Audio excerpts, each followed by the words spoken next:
On this week's episode, we'll meet a baking and culinary education assistant who'll share their insight on the program firsthand. We'll see what kind of things people are thankful for during these fun autumn times, as well as what to do with those tasty leftovers. Pull out your silverware. All this and more coming up on MATC Now.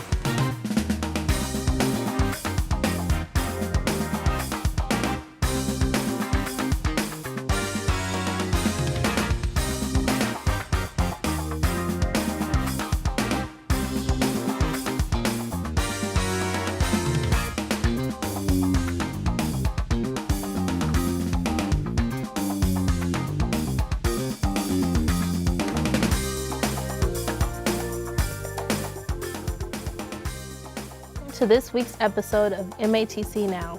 As always, I'm your host, Audrianna Hutchinson, and today I am joined by my co-host, one of MATC's Baking and Pastry educational assistants, Keosha Nelson. Keosha, how are you today? I'm good, thank you. That's great to hear. So can you tell us what you do here at MATC? I'm currently a baking and culinary arts educational assistant, so I assist the teacher and the students in any way that I can. Ooh, that sounds great. We'll get back to knowing more about you soon. But in the meantime, let's take a closer look into the culinary department and what it has to offer.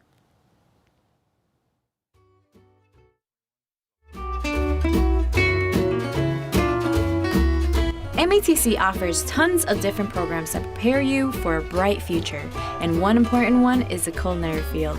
With many new dishes to learn from, there's always something tasty you'll be proud of making, especially during these upcoming holidays like Thanksgiving. Some of the projects that they do really involve studying for most of the semester, where they have to get comfortable with different types of grains and vegetables, and then creating dishes that are very healthy, heart healthy, vegetarian, trying to teach them about the different types of foods that really are important for healthy diets, instead of always being about proteins. So I like building up through the semester and teaching them all the skills that they develop, because once they develop those skills, they can usually put together a really complete meal that it doesn't have to have a meat or a fish or a protein in it. So that's one of the things I enjoy, plus it's the end of the year. I had about 25 years of cooking professional chef experience before I became an instructor. So yeah, I've been cooking in the restaurant business now for almost 40 years. I've been cooking in the restaurant business, and maybe 30 years before I started teaching. I think we have so many different varieties of restaurants and food service industry jobs that there are just so many wonderful jobs available. Depending on their skill level and depending on how much experience they're going to get and what they want to do, there's just so many jobs available for them. And the wages are getting better and better. So students can really look forward to good paying jobs if they put their heart in it and they work hard. Favorite experience here at MATC in the culinary program would have to be coming in every day and knowing I'm going to eat a meal. The students here, everybody has their own experience and I guess level of expertise when it comes to cooking. You know, you have beginners and then people have been doing this for years. I already have the hands-on experience, but coming learning new techniques, different words, helped me a lot because it's a lot of words I didn't know for certain foods and the way you pronounce it. And we're in a lot of fine dining. I'm into soul food cooking, so I'm learning different techniques. Some of my favorite dishes would be homemade ravioli stuffed with a ricotta herb filling. Teaching them how to cook seafood really well. Actually, shrimp on grits is a lot of fun, spicy shrimp. Probably my favorite dishes thus far would have to be the seafood dishes we are creating. A lot of lobster, scallops, shrimp. I'm a big fan of seafood, so we just finished up with, 3 weeks of straight seafood, so was pretty much in heaven. We do have some graduates from many years ago that have run very successful restaurants here in Milwaukee. A couple of these past students who have been gone here to school here many years ago own 3 or 4 restaurants. We have a recent graduate from the last few years that runs a very successful catering business. Cooks that work all over the country and all over Milwaukee. So there are all variations of success stories. Once I finish up with culinary school, my end goal is to one day open up a West African restaurant. But I'd like to spend a year abroad and live with my father, who lives in Liberia, West Africa. I'd like to bring some of that culture back here to Milwaukee.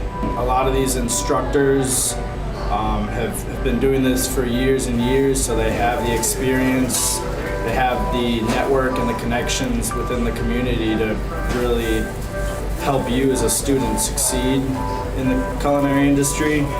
And I think that's probably the most important thing, is working with chefs who have made a career out of cooking.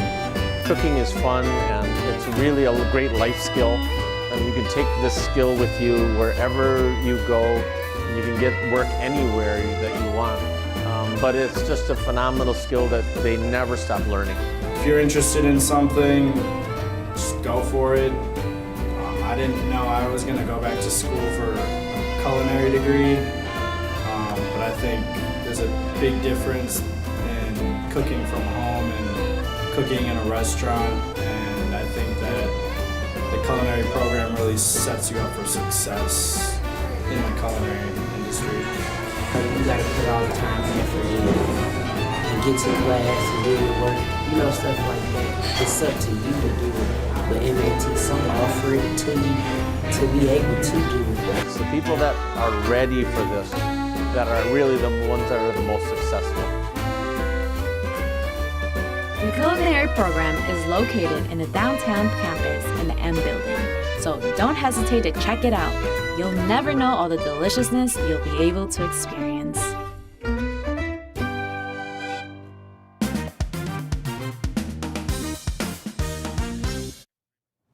I definitely need to dig deeper into the culinary department. Their experiences sound so delicious. Me too. I can almost smell the food from here.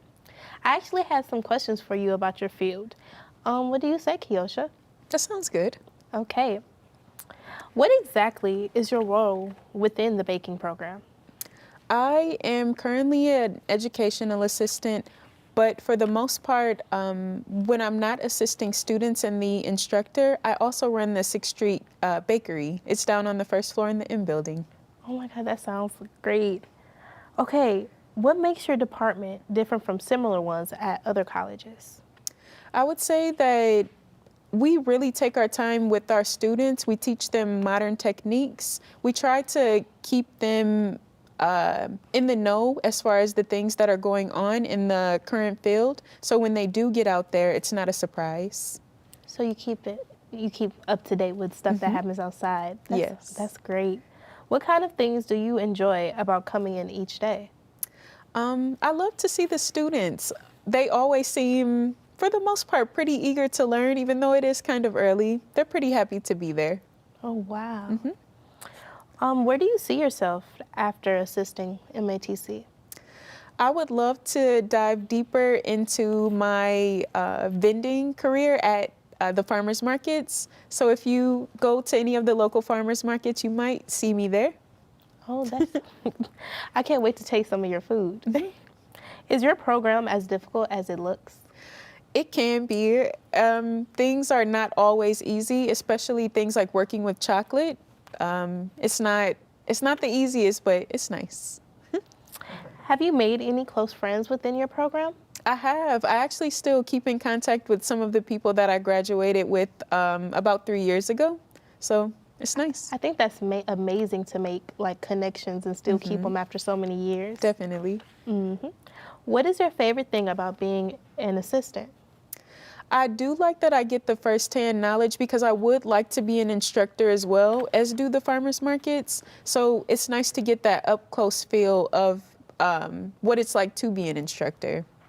So you get both sides. Okay. Are there any last things you'd like people to know about your program? Well, I highly recommend joining the Pastry and Baking Arts program along with the culinary. It'll show you a different sort of experience versus at-home cooking. You can refine your techniques and just dive a little bit deeper into the actual field. Well, I just want to say I can't wait to try your food. Thank you so much, Keosha. I feel like I could get into the culinary field after hearing about that. All this talk about cooking has got my stomach grumbling. How about we check in on Chef James to see what he's got for us today? That will change the way you eat leftovers after this holiday season with Thanksgiving leftover pockets. Let's get into it. To start, you'll need to preheat your oven to 425 degrees. While that's preheating, we can look at the ingredients you'll need, and those are, of course, your leftovers. Now, I had my Thanksgiving dinner a little early this year, so I already have my leftovers, which consist of mashed potatoes, cranberry sauce, stuffing, and turkey. You'll also need pie crust, either store-bought or homemade, and 1 whisked egg. The first thing you're going to want to do is cut the crust you have into 8 pieces that should be roughly 4 by 4.5 inches, like so. Then, you're going to take 4 of those pieces and place them on a baking sheet with a non-stick foil. Space them out pretty evenly, and there we go. Once you've got these on, it's on to the fun part, which is assembling it. So, the first thing you're going to do is take 2 spoonfuls of mashed potatoes for each of the squares. Now make sure you spread it evenly, but stay in the middle of it more or less so there's still a border around the ingredients. That way you'll be able to put the other piece on top and form a pocket. There we go. Spread it out. All right, then you're going to do 1 spoonful or so of stuffing for each. Lay that on, and you can push it into the mashed potatoes if you'd like to help it kind of stay. So do that. Oops. There we go. And then 1 spoonful of your cranberry sauce. Make sure you keep all of this, again, kind of in the same middle spot so that you can put that top layer on. Once you're done with this, you're going to put your turkey on top. Now, my turkey is sliced, and so I'm going to do about 1 slice each, but yours could be cubed or shredded or anything. It's totally up to how you have it. I just happen to have sliced.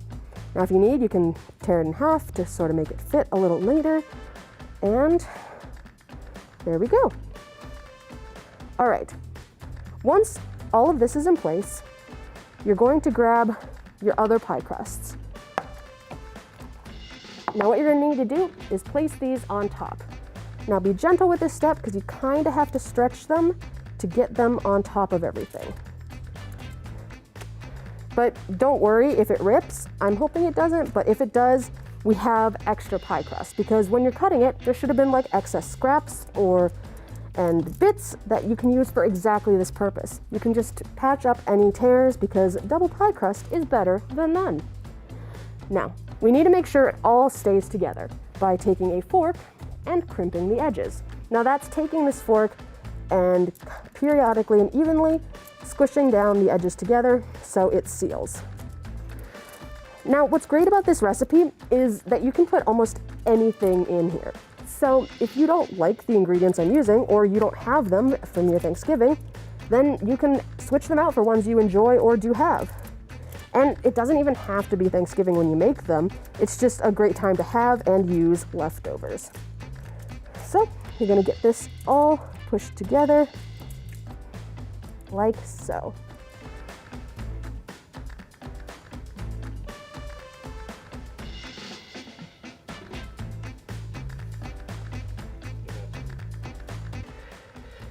All right, now that that's all done, you're going to take your egg, which should be whisked with a little bit of water, and a brush.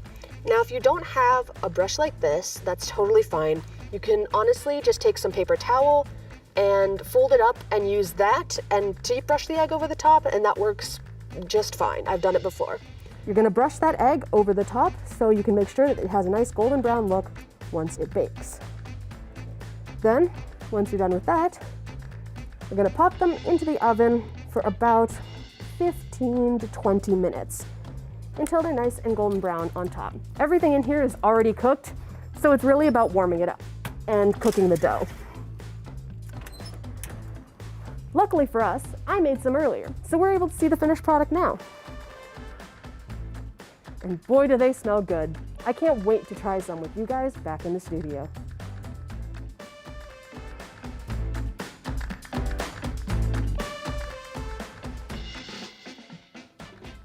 Wow, James, who would have thought that there would be a way to make leftovers even better? I wish I could grab one for myself. Maybe a little later. Now it's time to check in on our field correspondent, Courtney Bondar, who comes to us live from the culinary department from the downtown campus.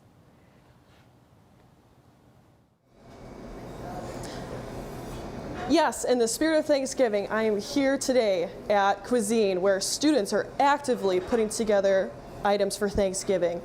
Joining me today is Chef John. Chef John, could you explain more about Cuisine and the meals that are being prepared? Hi, Courtney. Thanks for having us today. Yeah. Cuisine is a student-operated restaurant that's part of our culinary arts program.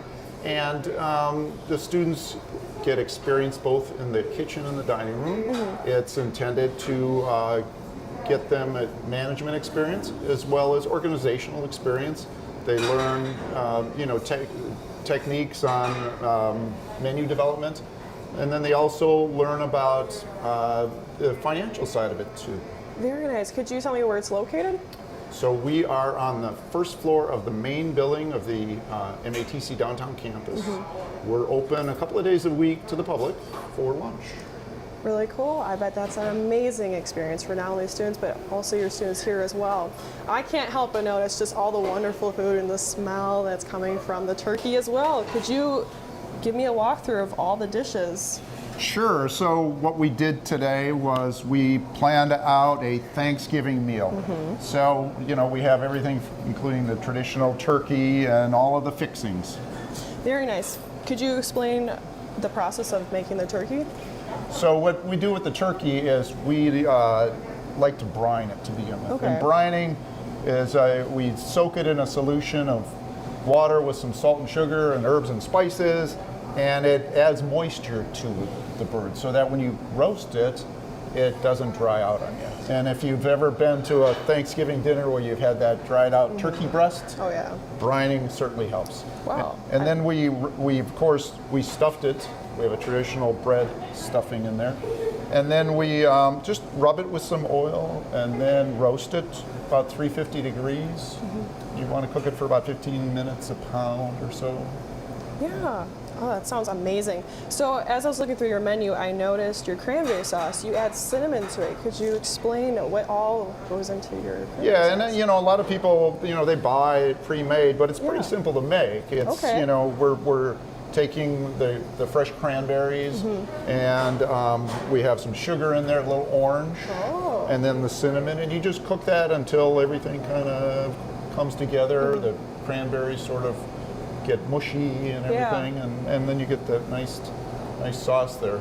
Of course. I'm noticing you have some squash right here. So, we like to keep with the seasons, and right now, winter squash is mm-hmm. It's very in season. So what we did with that is we just cut it into wedges, and we'll toss a little salt, pepper, oil, and then just roast it. And you want to get the oven kind of high, so maybe 400 degrees, mm-hmm. And you'll get a little bit of color on there, and it softens up nicely. That's very nice, and all the rest of these items here are looking fantabulous. Thank you. Especially your pie. I can see you cannot have a Thanksgiving without pie. Well, and that's made by our Baking and Pastry Arts students. Really? And and there's actually a sale. Yes. Oh my gosh. And we actually have a slice for you to try today. Well, thank you. All right, let's try it together. All right. Well, you have to give us the critique on it then. Okay. It's amazing. So, Thank you. Thank you for sharing with all of us with Thanksgiving and all the meals that you're preparing for this Thanksgiving week. Now it's back to you guys right in the studio. Wow, Courtney, I'm jealous. That food looks so good. What do you think, Audrianna? I'm jealous too. Oh, definitely. But with all this food, let's not forget to be thankful for what we have.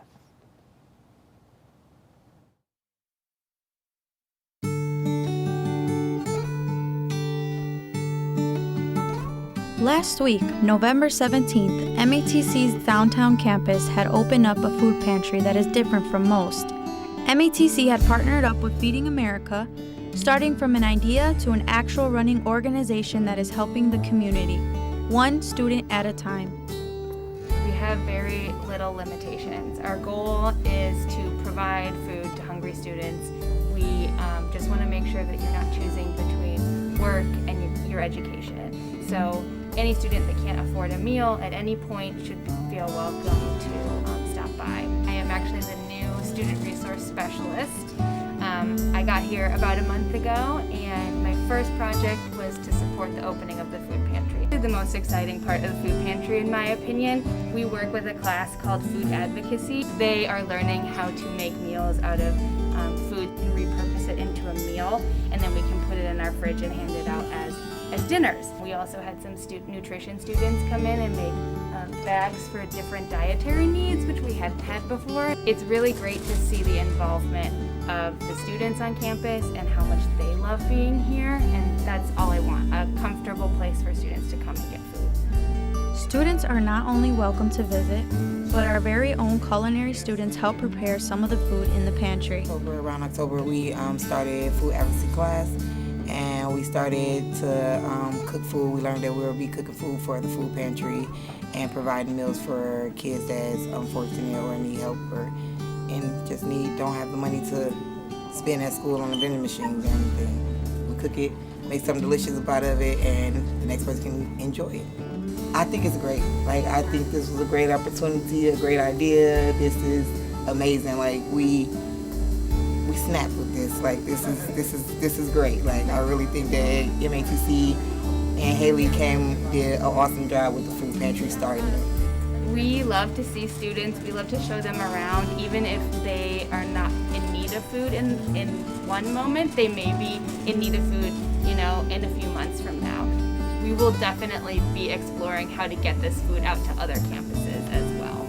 The student workers who man the front desk and greet our visitors, as well as the culinary students, they're really the heart of the food pantry. Open every week, students can check out this wonderful pantry that a whole team worked hard to put together. Make sure to stop by room S215 at MATC's downtown campus.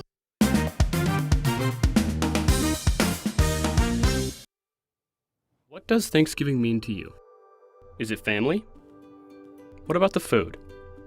We caught up with some students around campus and asked them how they celebrate this wonderful holiday.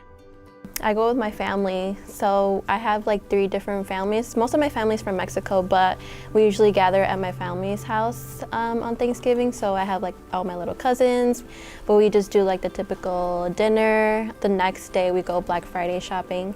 We basically gather my aunt from Janesville, and then we come down from Milwaukee and we celebrate Thanksgiving. We basically bring a whole bunch of dishes together, and it's awesome. It's like Christmas with my family. I celebrate Thanksgiving by getting together with family and spending a lot of time with my son. This year I'm actually going to be trying to cook. My favorite part about the holiday is being able to get together with family. Being in school or being busy, being a mom, it's kind of hard to get together with family. So we're Mexican, so we have all different types of dishes. We have desserts, we have, even have turkey, we have tamales, pozole. Family is definitely important in the aspect of Thanksgiving, just because it's, without family, where would you be today? It's just... A local student from Venezuela talked about how he doesn't celebrate Thanksgiving, but a similar holiday.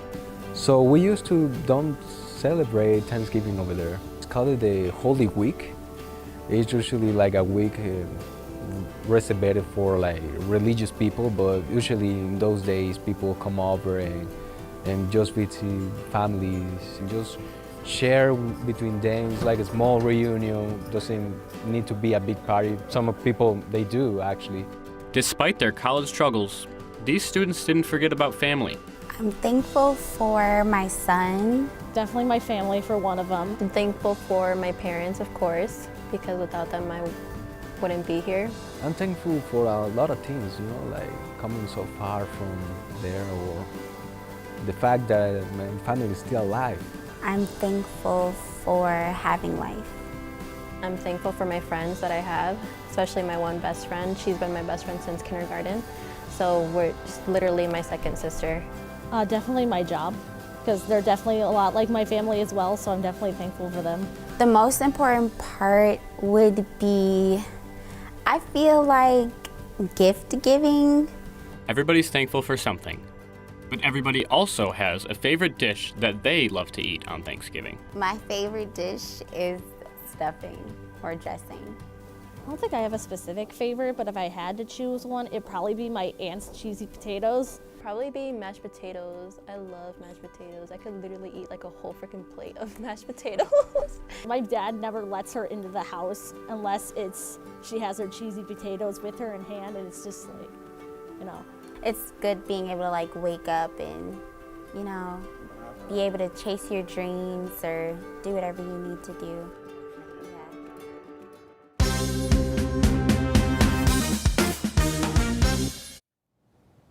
I really start to appreciate the things I have around this time of year. I'm glad others do as well. And who to thank more here at MATC than our very own staff? And who to thank more here than our very own staff? When I first went through the program, Kevin Pulse was the first-year instructor. Dave Ball was the second-year instructor, and we pioneered a show called Paw and Beak, which was a live broadcast on Saturday mornings with a veterinarian and a host taking questions with call-ins from viewers. Well, this program has, when I was here, we had just 2 cameras that we could use, and we had 1 edit suite. You guys have the opportunity to have almost 20 editors at your disposal, probably a dozen cameras or more, and the equipment is just by far state of the art. It's in fact, sometimes you guys have better equipment than we do as a station. Well, days that I'm doing production, I mean, I typically end up doing remote production with our remote truck, and usually it involves leaving the station, getting on site, park, power, and then get the equipment out for the rest of the production crew to set up, and then we interface everything to the truck and make sure it all works. I know we've taken our truck to Lambeau Field. We did a project called LZ Lambeau for Wisconsin PBS, and it was a very involved remote. We had 6 cameras over the course of the entire Lambeau Field. We interfaced with a jib, and it was quite a moving event. Here at the station, we've done a number of debates for statewide debates that had some national importance. So we've ended up doing those out of our studios, and those were always quite involved. We ended up doing Spanish as a secondary language, and also had to do transmission and deal with the 70 media outlets that came in that needed feeds from the event as we're doing it. The MSO production was a very high-scaled production for us. It's probably one of the biggest ones we've done in a long time. We had upwards of 20 cameras involved in the production.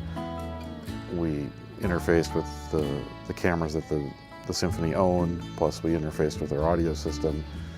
And we also used the student rad van along with our ENG satellite truck to do transmission back to the station.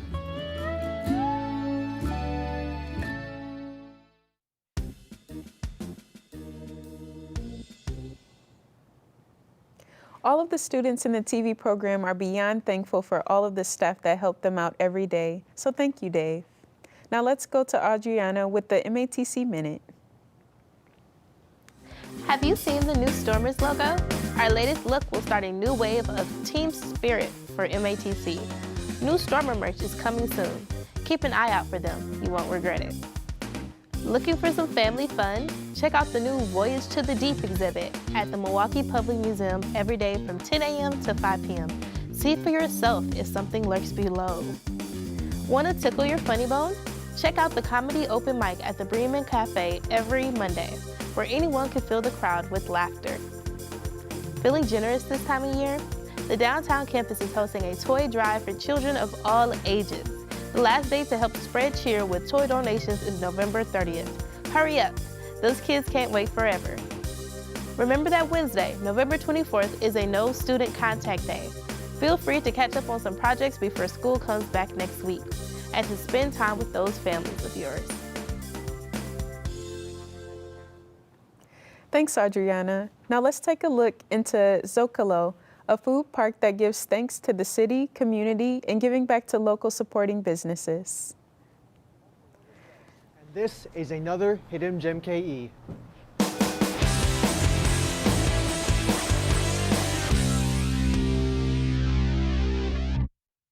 Founded in 2019, Zocalo is Milwaukee's first and only food truck park located in Walker's Point, considered as the Ellis Island of Milwaukee.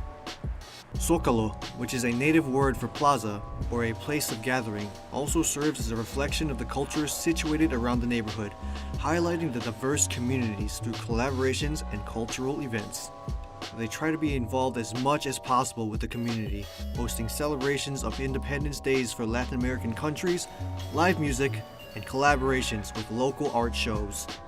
Co-founder Jesus Gonzalez, who used to operate a food truck himself, decided to open up the park through the help of family, friends, and developer Sean Phelan as a way to accommodate the amenities needed for local food entrepreneurs looking to start their own business through cost-effective food trucks rather than a brick-and-mortar establishment.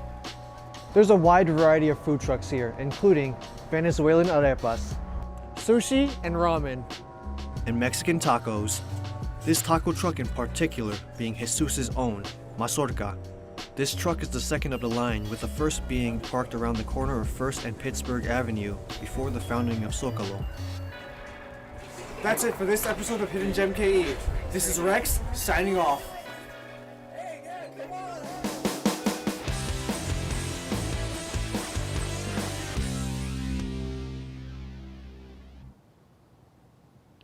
I never knew Milwaukee had its own food truck park. There's a lot of culture to be found behind the scenes of Zocalo. Well, it looks like that's all the time we have today. Thank you so much, Keosha. It was a pleasure to have you here. Thank you. And thank you for tuning in this week. We hope to see you back here in 2 weeks after MATC Now takes a Thanksgiving break. This has been Audrianna Hutchinson. See ya. Okay.